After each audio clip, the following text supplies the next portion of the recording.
Sir sciatica पे बहुत चर्चा हो रही है, तो ये क्या होता है? साइटिका एक्चुअली साइटिक नर्व है जी। ठीक है, जो आप देखेंगे कि जनरली वो कंप्लेन करेगा patient back side pen.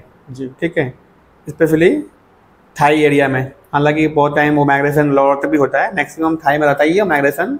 Even आपका एंकल जॉइंट तक भी जा सकता है। वो पूरा साइटिक नर्व का उसका जो डिवीजन होता है वो एनाटॉमी पूरा फर्दर ज़्यादा है। जी। एनाटॉमी का डिवीजन के हिसाब से साइटिक नर्व मेनली हम समझते हैं। और साइटिक नर्व होता क्यों है, स्पेशली आप देखेंगे अगर जो लंबर एंड सैक्रल, जी। ठीक है, हमारा बैड पोस्चर, जी। ठीक है, इसको मेंटेन नहीं रखते हैं बैठने के टाइम हम। जी। तो आप देखेंगे जनरली आप MRI लेके आएंगे आपके पास कि हमारा लंबर L4 L5 या S1 सैक्रम, मतलब वहाँ पे जनरली आपको दिखेगा सैक्रम में थोड़ा कम, लंबर स्पाइन में ज़्यादा। जी। ठीक है, वहाँ पे बल्जिंग हो रहा है, वहाँ पे गैप हो रहे हैं। तो क्यों हो रहा है? Because our posture is main the reason, injury is the second reason, but posture is the main reason. Sometimes it happens with road traffic accident injury. ठीक है, बल्जिंग हो गई वहाँ पे, क्यों हो रहा है? That is all degeneration.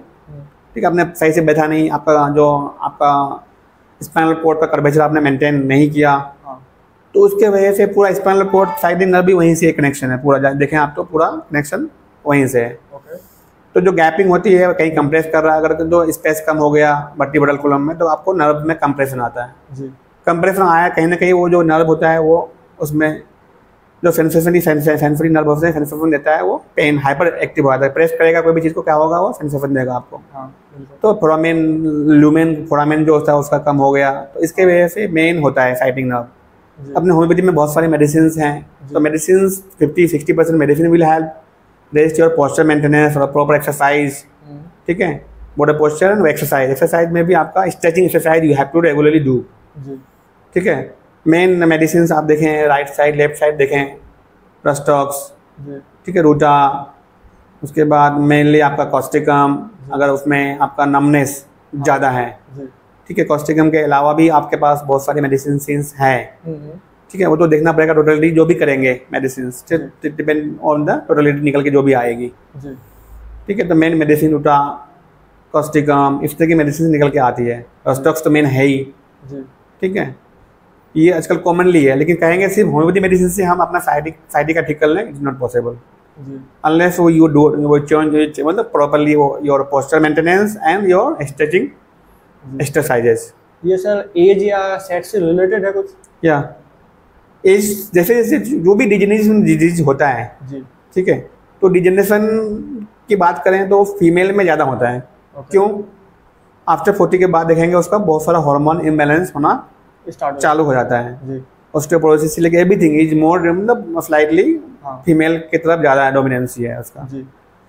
तो एज तो है ही, साथ साथ सेक्स भी इसमें मैटर करता है। तो इसलिए अगर फीमेल है तो उसको और भी कॉशस रहना है। फीमेल आजकल खाना पकाने में झुक के खाना पका रही है। ठीक है, पोस्चर मेंटेन नहीं कर रही है वो प्रॉपरली। आजकल तो नया जमाना आ गया, मोबाइल बड़े मोबाइल देख रहे हैं, स्क्रॉल कर रहे हैं, अपना पोस्चर मेंटेन ही नहीं है। तो सब चीज़ होगा आपका, सिर्फ साइटिक का नहीं होगा, आपका जो सर्वाइकल जो प्लेक्सस हम बोल सकते हैं एनाटॉमिकली, तो आर्म्स में पेन, यहाँ पेन, कंप्रेस हो रहा है, स्टिफनेस हो रहा है, नेक रिजिडिटी हो रही है। तो ये सब पूरा का पूरा खेल है हमको लाइफस्टाइल से। ठीक है, medicine will help, surely help, but हमको दोनों modification, medicine plus lifestyle modification करेंगे तो इट कैन रिवर्ट बैक। ठीक है, तो सबसे ज़्यादा सियाटिका में दो मेडिसिन कौन से होमो जो यूज़ करते हैं फ्रिक्वेंटली? कॉमनली अगर मोडालिटी के हिसाब से देखा जाए, मोडालिटी की बात करें, अगर फास्ट मोशन एग्रावेशन है तो रस्टक्स कॉमनली निकल के आती है।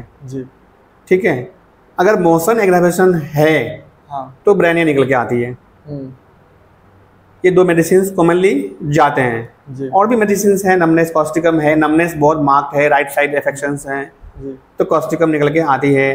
कॉस्टिकम का एक और आप जनरल्स में देखें तो स्वीट क्या है, उसमें एवर्सन है।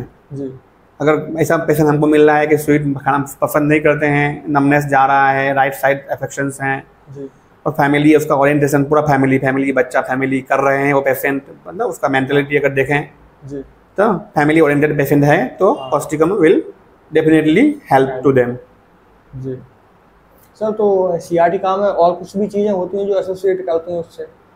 हाँ, अगर डिजेनरेशन हो रही है बॉडी में तो कहीं ना कहीं हमारा खान पान गलत है, हमारा सोना जो नेचर ने, भगवान ने, अल्लाह ने बनाया कि रात सोने के लिए बनाई, हाँ लेकिन हमारा यंग जनरेशन स्पेशली जी वो रात भर जग रहे हैं, दिन में सो रहे हैं, जी तो नेचर्स के अगेंस्ट हम चल रहे हैं, बिल्कुल तो क्या होगा? डिजनरेशन तो होगा ना। बिल्कुल होगा। डिजनरेशन होगा तो फायदे का होगा। तो हमको नेचर्स के अगेंस्ट नहीं चलना है। रात अल्लाह ने, भगवान ने जो भी बनाया, दिन बनाई जी तो दिन में जगने के लिए बनाया, जी रात सोने के लिए बनाया, तो हमको होना चाहिए कि 10 बजे हम सो जाएं, जी 10 से 4-5 मैक्सिमम जग जाएं। एज ए स्टूडेंट्स हमारे एजेंसी में बहुत बच्चों से मैं रिव्यू लिया, हाँ आप कब जगते हो, तो बोलते हैं 8 बजे जगते हैं। तो स्टूडेंट्स का जगना 8 बजे नहीं होना चाहिए मेरे हिसाब से।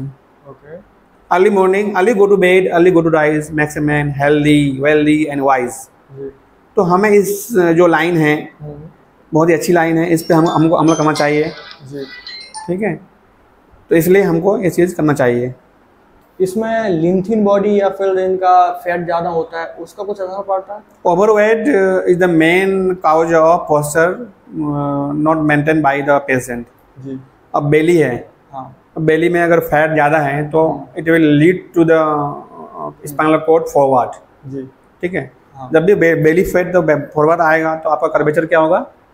चेंज होगा। जी तो overweight is the main reason to sciatica, जी ठीक है। थीन पेशेंट को थोड़ा कम होता है, हाँ ठीक है, और जो फैटी पेशेंट होते हैं उसको ज़्यादा होता है। जो स्पेशली बेली फैट ज़्यादा होगा जी उसका कर्वेचर मेंटेन नहीं हो पाएगा प्रॉपर्ली, स्लीप मतलब वो भी स्लीप में भी दिक्कत आएगी उसको, प्रॉपर स्लीप जो पोजीशन से होना चाहिए नहीं होगा। जी obesity is the main reason जी लीड्स टू साइटिका। क्योंकि कोई भी चीज़ अगर बॉडी में किसी को बोले कि 20 किलो वजन अलग से लेके माथा में हम चलें रोज, हाँ तो इट विल लीड डीजेनरेशन को कॉज करेगा। चाहे हम अगर बात करें हम ऑस्टियोआर्थराइटिस की, तो ऑस्टियोआर्थराइटिस में क्या होता है? That is a degeneration. जी ऑस्टियोआर्थराइटिस भी कॉमन काउज है उसका ओबेसिटी, जी ठीक है। ओबेसिटी ओवरवेट है, एक जॉइंट दूसरे जॉइंट में घिस रही है, क्यों घिस रही है? ओवरवेट जा रहा है, उस पर बर्डन ज़्यादा हो रहा है, जी ठीक है। This leads to obesity is the main reason to degeneration, जी ठीक है। तो हमको अंडर मतलब नॉर्मल वेट रहना है, ना ही अंडरवेट ज़्यादा, नहीं ज़्यादा ओवरवेट, थोड़ा मिड रेंज में रहें तो it will be healthy in every respect. जी तो इसमें ये कोई जेनेटिक वगैरह कोई फैक्टर रहते हैं इसमें? जेनेटिक फैक्टर बहुत ज़्यादा मेरे ख्याल से नहीं है। कुछ बीमारियां हैं जो मतलब मैं बताऊंगा बाद में, जी ठीक है। जेनेटिक फैक्टर होते हैं, कुछ ऑटोइम्यून डिजीज भी होते हैं, जी ठीक है। कुछ जीन से, जैसे डायबिटीज की अगर बात करें तो डायबिटीज भी जीन से, अगर वहाँ से मादर से फादर से इनहेरिट होती है। जी जी लेकिन कोई किसी ने कह दिया कि नहीं अरे मेरे पापा को था, मेरा तो ठीक नहीं होना है, क्योंकि पापा ने आपकी लाइफस्टाइल वैसी जी, उसने लाइफस्टाइल मॉडिफिकेशन नहीं किया तो वो उससे मर गए।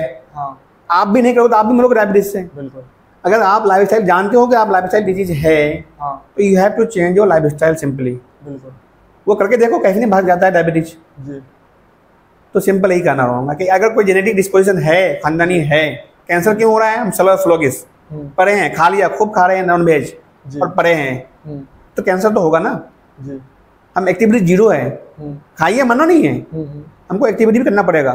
जी तो ऐसा नेचर्स के हिसाब से अब कोई 5 किलो खा ले, कुछ खाना भी लिमिट में खाएंगे ना। बिल्कुल। चीनी वाइट, मतलब white in any form, white salt, white sugar, हाँ रिफाइन के नाम पे भी लोगों को दिक्कत हो रही है। हाँ मेरी वाइफ को खुद प्रॉब्लम रिफाइन तेल, ऑयल से कंजम्पशन से। आज मैं रिफाइन तेल जो कम्प्लीटली बंद है। सल्फेट यूज होता है उसमें। हाँ, तो रिफाइन करने के लिए जो प्रोसेस होते हैं बहुत हाईली उससे जाता है वो।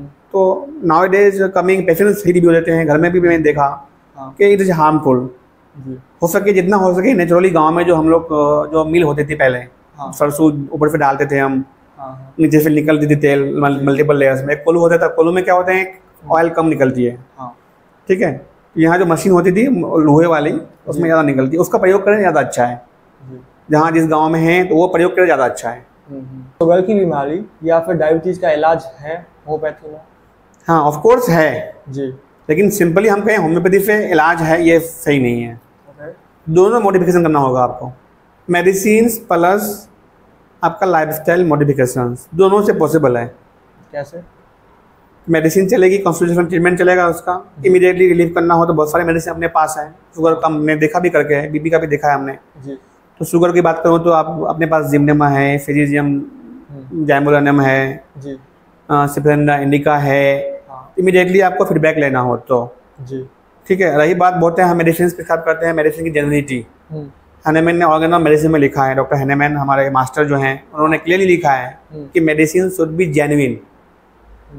मार्केट में आप जो मेडिसिन ले रहे हैं बहुत टाइम लोग क्लेम करते हैं साहब वो दवाई लिया ठीक नहीं हुआ, तो is that medicine is genuine और नॉट? ये भी आपके दिमाग में नहीं कि हम हमेशा दवाई दिया पेशेंट ठीक नहीं हुआ तो हम गलत थे। नहीं, ये ऐसा नहीं मानता मैं। तो मेडिसिन में भी आपको जेन्युइनिटी होनी चाहिए, तो मेडिसिन आप दे रहे हैं इट शुड बी जेन्युइन। तो अगर diet modification, exercise regular precision कर रहा है, मेडिसिन चल रहा है, तो it will B life changing surely, I can say. Simply आप कहेंगे होम्योपैथी खा के हमारा शुगर ठीक हो गया, ये मैं नहीं कहूँगा। दोनों पेशेंट करेगा, उससे पहले ही दवाई देने से पहले उससे आप कर लीजिए कि ये चीज़ करोगे तो ये आपको दवाई देंगे हम, वरना दवाई नहीं देंगे आपको। जो कि ऐसे बदनामी होम्योपैथी की होगी कि हम गए थे शुगर का इलाज नहीं हुआ, हमारे पास हमारा ठीक नहीं हुए हम। तो हमको दोनों ही life style modification plus medicine, तो श्योरली, क्योंकि वहाँ भी कोई इलाज नहीं है। वहाँ तो बिल्कुल वहाँ खाते खाते आपकी किडनी खराब हो रही है, आंखें खराब हो रही है, 3 चीज़ें होती है। डायबिटिक नेफ्रोपैथी लास्ट स्टेज में हो ही जाता है, न्यूरोपैथी हो ही जाती है, और डायबिटिक रेटिनोपैथी, 3 पैथी कॉमन है डायबिटीज का कॉम्प्लिकेशंस। तो हमको उससे बचना है तो switch over to the homeopathy at the early stage. ऐसा नहीं कि 20 साल बाद आ रहे हैं कि आप चमत्कार कर दो कुछ, ऐसा नहीं है। 2-3 साल के अंदर आते हैं तो बहुत कुछ हो सकता है आपके साथ। किस स्टेज तक हम शुगर को कंट्रोल कर सकते हैं होम्योपैथी से? मेरा मानना होगा अगर 200-300 चल रहा है तो होम्योपैथी ट्रीटमेंट चालू कर सकते हैं। अगर 500 चल रहा है, 600 चल रहा है, तो ऐसे में हमको नहीं लेना है रिस्क। ठीक है, 600 शुगर चल रहा है फास्टिंग, ठीक है, हम कहें कि होम्योपैथी ठीक कर देंगे, ये मेरे लिए मुक्ता हो गई। हम पहले उसको बोलें कि उसको थोड़ा सा कंट्रोल कर लीजिए आप वहाँ से एलोपैथी से।